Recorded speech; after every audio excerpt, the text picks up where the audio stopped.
Проект формирования комфортной городской среды дает возможность жителям городов и сел высказать свое мнение и пожелания, также участвовать в принятии муниципальных решений по проектам, связанным с городской средой. В администрации столицы просят жителей не оставаться в стороне и принять участие в благоустройстве и создании удобств в родном городе. Это и касается установки лавочек, урн для мусора, фонарей и игровых площадок. Уникальный случай, можно сказать, когда территорию для благоустройства выбирает не власть диктует, что в городе будет благоустроено и сделано, а именно народ сам, сами жители выражают свои пожелания, и на основании этих пожеланий администрация будет выбирать территорию, которую необходимо благоустроить в первоочередном порядке в 2018 году. В программу благоустройства в Магасе включены 29 площадок. Голосование идет в 2 этапа. Итоги подведут в день выборов президента страны 18 марта. Сейчас большая просьба к жителям принять активное участие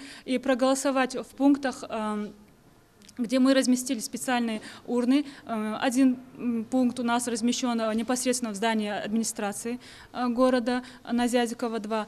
Второй пункт в школе-лицее в 7-м микрорайоне. Третий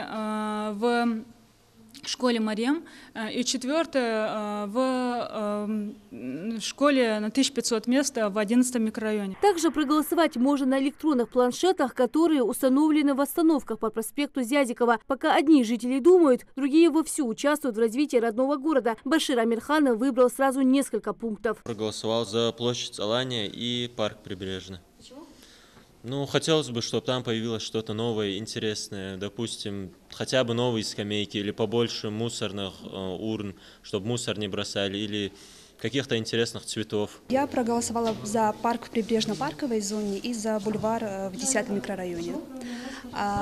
Парк в 10-м микрорайоне, потому что мне кажется, что как житель этого города, для детей, да и для взрослых, это было бы прекрасным местом для того, чтобы люди смогли погулять, подышать свежим воздухом. Магас – современный город, который активно развивается. Появляются детские площадки и зоны отдыха. В рамках проекта «Комфортная городская среда» в городе уже открыли одну дворовую территорию с детской площадкой и зоной отдыха для жителей многоквартирных домов в 10-м микрорайоне. Проект проходит под эгидой «Единой России». Создание комфорта и есть главная цель организаторов.